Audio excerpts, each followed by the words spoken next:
O Organics News Brasil está recebendo a Ieda Maria, que ela é vice-presidente da BVE de pesados, e a gente acompanhou agora de manhã a abertura da feira, da 13ª, e ela falou uma coisa muito interessante sobre o pioneirismo brasileiro também nessa área de elétricos. Eu queria que você falasse um pouco mais sobre isso. Então, é interessante, né? Você vê o Brasil, além dos trólebus, né, que operam aqui há mais de 60 anos, né, com tecnologias bastante interessantes e em evolução, nós somos pioneiros nos híbridos, os elétricos híbridos. Inclusive a minha empresa, que é a Eletra, né, nós fabricamos o primeiro ônibus em 1999. O primeiro ônibus em operação comercial no mundo híbrido é brasileiro, com tecnologia 100% nacional. E por que isso não refletiu no nosso mercado? E hoje a gente está correndo atrás dessa tecnologia? Isso é uma frustração muito grande para a indústria nacional, né?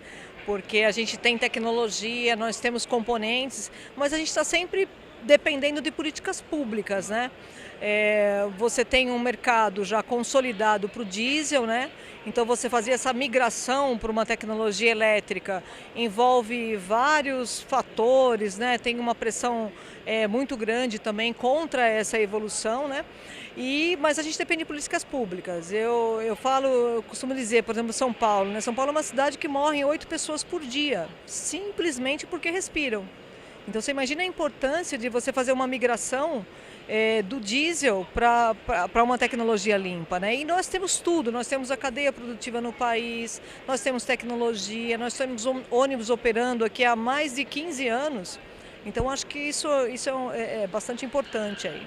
Eu queria que você falasse um pouquinho dessa questão da relação do combustível do ônibus com relação à frota. Por exemplo, se a gente conseguir mais ônibus elétricos, quantos carros a gente tiraria das ruas? Essa é uma conta interessante, né? Porque sempre se diz, né, que o vilão da poluição em São Paulo são os automóveis.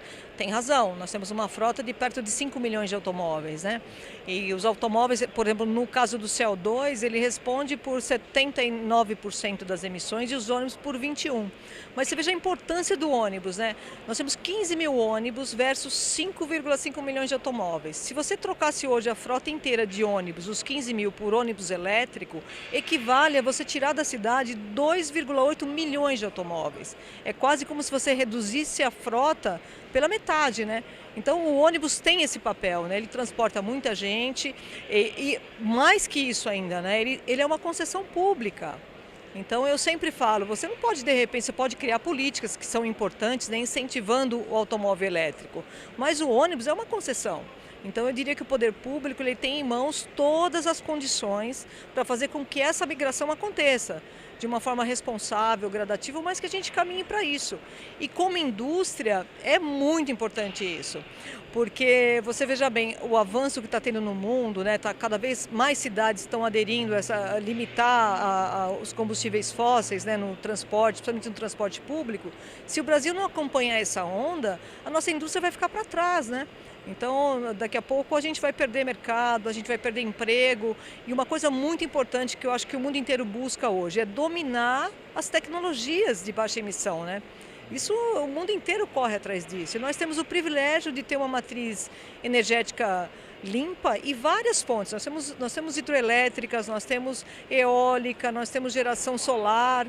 Então nós temos tudo para poder fazer com que esse mercado e essa indústria possa crescer e ser referência no mundo, né? Não ficar a reboque, ou seja, a gente começou primeiro e agora a gente fica meio que a reboque do que está acontecendo no mundo. Precisamos que incentivem essas frotas, que tenham as políticas públicas pensando nessa responsabilidade.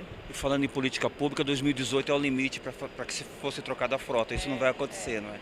O Brasil tem uma fama, né, da lei que não pega. Essa é mais uma. Essa é mais uma. Então você fica assim, às vezes você tem que explicar isso. Uma vez eu estava num seminário internacional e a gente comentou a história de lei que não pega. Houve assim como assim uma lei? Lei é lei, né? Lei é para ser cumprida. Mas infelizmente aqui assim, eu acho que a gente tem um momento importante agora, porque essa lei vai ter que ser revista, né? Porque ela foi assinada em 2009 e previa que até 2018 não teríamos mais ônibus com combustíveis fósseis. Só que não foi estabelecido um cronograma, não foi estabelecida uma meta anual. Então, ela foi jogando para o próximo e nada aconteceu. Então, acho que a gente agora tem essa responsabilidade, né, de fazer com que aconteça. Quantos ônibus vocês colocariam hoje na rua se tivesse uma licitação concluída? Olha, a indústria de veículos elétricos, híbridos, trólebus e elétricos puros está preparada hoje para fornecer 2.000 ônibus por ano. Em 2 anos, tendo essa demanda, nós podemos chegar a 8.000 tranquilamente. Esse é um dado por ano. Esse é um dado muito firme, né? E também muita gente fala, tem aí uma pressão para dizer que, olha, o ônibus elétrico é uma novidade. Não é novidade. Todos os trólebus, nós temos, eu costumo dizer, temos 220 trólebus operando em São Paulo, são todos elétricos. 50 desses veículos têm baterias que permitem uma autonomia. A autonomia é curta, simplesmente porque o banco de bateria é pequeno. Então, a única novidade que se tem nos ônibus elétricos são as baterias, que cada vez estão mais evoluídas e permite que você armazene a energia dentro do ônibus, né? Então, essa história de que, olha, temos que testar, porque é muito... Não tem isso, não tem novidade. Tração elétrica é a coisa mais antiga que se tem. O motor elétrico nasceu antes do motor a combustão.